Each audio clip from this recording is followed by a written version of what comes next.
হাদিউল ইসলাম লিখেছেন, প্রচলিত আছে মসজিদে দুনিয়াবি কথা বলা হারাম। মসজিদে দুনিয়াবি কথা বললে 40 বছরের ইবাদত নষ্ট হয়ে যায়। এই কথাগুলো সত্য কিনা? মসজিদে দুনিয়াবি কথা বলা হারাম, সেখানে কথা বললে 40 বছরের ইবাদত নষ্ট হয়ে যায়, এরকম কোনো হাদিস আসলে নেই। এভাবে কোনো হাদিস বর্ণিত হয়নি। তবে এটা ঠিক যে মসজিদ তৈরি করা হয়েছে আল্লাহর ইবাদতের জন্য, সেখানে সালাত, তেলাওয়াত, জিকির, অন্যান্য নেক আমলের জন্যই এই মসজিদকে তৈরি করা হয়েছে। অতএব মসজিদে যদি কেউ বেচা কেনা করেন, মসজিদে যদি কেউ হারানো জিনিস নিয়ে ঘোষণা দেন, সেটা নিষিদ্ধ। হাদিসে পরিষ্কারভাবে সেটিকে নিষেধ করা হয়েছে এবং নাজায়েজ গুনাহের কাজ হিসাবে আখ্যায়িত করা হয়েছে।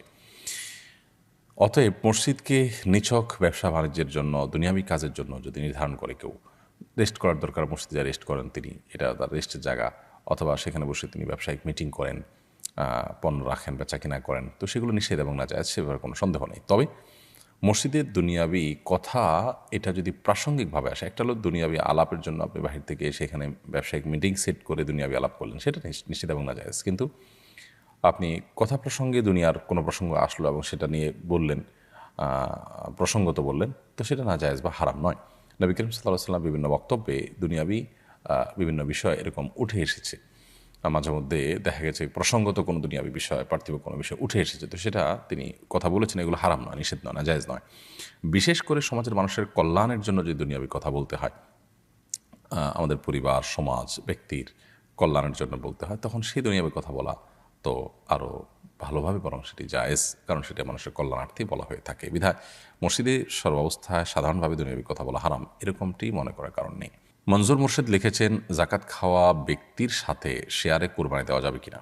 উনি জাকাত খাওয়ার উপযুক্ত নন, তারপরও জাকাত খাচ্ছেন। যিনি জাকাত খাচ্ছেন এই ব্যক্তিকে এই ব্যক্তির সাথে যদি আপনি কোরবানি দেন, কোরবানি দিতে পারেন, এটা কোনো হারাম হবে না। একজন গরিব মানুষ, তিনি জাকাতের টাকা দিয়ে, জাকাতের টাকা পেয়েছেন তিনি, করে সেই জাকাতের টাকা সংগ্রহ করে সেটা দিয়ে তিনি কোরবানি করতে চাইলে সেটা নাজায়েজ বা হারাম কোনো কাজ নয়।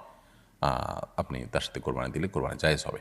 তার উপার্জন হারাম হলে সেটা নিয়ে কোরবানি দেওয়া যাবে কিনা, সেটা হলো ভিন্ন প্রসঙ্গ। সেটা নিয়ে অবশ্য আমাদের ইখতিলাফ আছে। লুবনা জাহান লিজা, আপনি লিখেছেন, যে ব্যক্তি সরাসরি কাবাঘর দেখবে তার জন্য হজ করা বাধ্যতামূলক। এ কথা কতটুকু সত্য? আমরা ওমরা পালন করতে গিয়েছিলাম, সেখানে একজন এই কথা বলেছেন। সম্পূর্ণ ভিত্তিহীন এবং মনগড়া কথা। কাবাঘর দেখলেই হজ ফরজ হয় না। হজ ফরজ হওয়ার সাথে সাধ্য এবং সক্ষমতার সম্পর্ক। কেউ যদি কাবাঘর সরাসরি নাও দেখেন আর এদিকে তার মানে হজ করার মতো সামর্থ্য থাকে, তাহলে তারপর হজ করা ফরজ হয়ে যায়।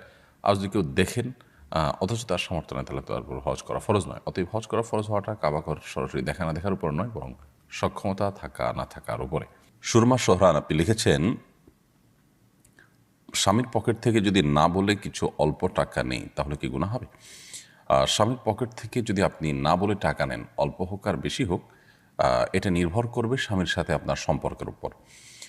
সাধারণত আপনি আপনার স্বামীর পকেট থেকে, তার মানি ব্যাগ থেকে বা তার অন্যান্য জায়গা থেকে প্রয়োজন মতো টাকা নেন সংসারের খরচের জন্য অথবা আপনার একান্ত প্রয়োজনে। এগুলো স্বামী জানেন এবং তার মনসম্মতি আছে। এরকম যদি হয় তাহলে তো আপনি নিতেই পারেন। আর যদি সংসারের জন্য নয়, বরং আপনার নিজের জন্য নেন এবং সেটা স্বামীর অজান্তে, তিনি জানলে হয়তো আপনাকে প্রশ্ন মুখোমুখি করবেন, অথবা কেন নিয়েছেন জিজ্ঞেস করবেন, অথবা তিনি যদি জানেন যে আপনি এটা নিজের সঞ্চয়ের জন্য বা নিজের অন্য কোনো কাজের জন্য, তার সংসারের কাজ ছাড়া অন্য কোনো কাজের জন্য নেন, তাহলে তিনি মনে কষ্ট পাবেন। এরকম যদি হয় তাহলে সেক্ষেত্রে এটা আপনার জন্য জায়েজ হবে না। কারণ ইসলাম স্বামী স্ত্রী প্রত্যেকের অ্যাকাউন্টকে আলাদা আলাদা করে দেখে। অতএব এই বিষয়গুলোকে আমরা গুলিয়ে ফেলার কোনো সুযোগ কিন্তু নেই। শাফাত হোসেন, আপনি লিখেছেন, এক নারী তার ইদ্যত সম্পন্ন হওয়ার আগে আরেক স্থানে বিয়ে করে ফেলেছে, তখন এই বিষয়ক বিধান জানা ছিল না, এখন করণীয় কী? বা শাফাত হোসেন, এই বিয়ে বাতিল এবং অশুদ্ধ, যার কারণে তাদের এখন বিচ্ছেদ হয়ে যাওয়া জরুরি। নতুন নতুন করে বিয়ে হতে হলে যথা নিয়মে তাদেরকে অপেক্ষা করে তারপর আবার নতুন করে বিয়ে বন্ধনে আবদ্ধ হতে হবে। অর্থাৎ যে বিয়ে হয়েছে সেটি বিশুদ্ধ হয়নি, তারা না জেনে করে থাকলে সেজন্য হয়তো আল্লাহ সুবহানাহু ওয়া তাআলা তাদেরকে মাফ করবেন, কিন্তু তাদের অন্যায় হয়েছে যেন তাদের ইস্তেগফার করতে হবে, আল্লাহর কাছে ক্ষমা প্রার্থনা করতে হবে। কারণ এ বিষয়ের জ্ঞান অর্জন করা তাদের কর্তব্য ছিল এবং তারা অন্যায় করেছেন, ভুল করেছেন, বিধায় সেটির প্রায়শ্চিত্ত তাদের করতে হবে। এবং বিচ্ছেদটা তাদের জন্য একেবারেই আবশ্যক। তাদের মধ্যে বৈবাহিক বন্ধনের যে ব্যাপারটি তারা করেছেন, অর্থাৎ আবদ্ধ করেছেন, সেটি আসলে বিশুদ্ধই হয়নি, পুরোটাই বাতিল হয়েছে, অর্থাৎ বিবাহ বন্ধনে আবদ্ধ হননি তারা শরিয়ার দৃষ্টিকোণ থেকে। সঞ্জিদা কণা আপনি লিখেছেন, আমার মেয়ের আকিকা করানোর জন্য কোনো এতিমখানায় খাসি দিয়ে দিলে কি আকিকা আদায় হবে?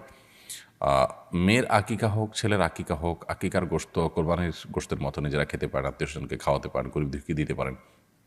আপনি যদি পুরো আকিকার পশুটি এতিমখানা বা মাদ্রাসা বা কোনো গরিব মানুষকে দিয়ে দেন এবং বলে দেন তুমি আমার তরফ থেকে আকিকা করে নিও, তাহলে সে যদি আপনার বাচ্চার তরফ থেকে আকিকা হিসাবে এটাকে জবে করে করে নিজেরা খেয়ে নেয়, আকিকা আদায় হয়ে যাবে।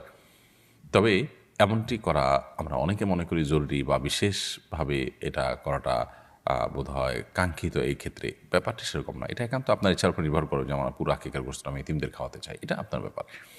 কিন্তু আকিকার গোশত নিজেরা খাওয়া, অন্যদেরকে খাওয়ানো কোরবানির গোশতের মতো, এটা সম্পূর্ণভাবে জায়েজ। অতএব আপনি কিছু খেলেন, কিছু তাদেরকে দান করলেন, সেটা হতে পারে।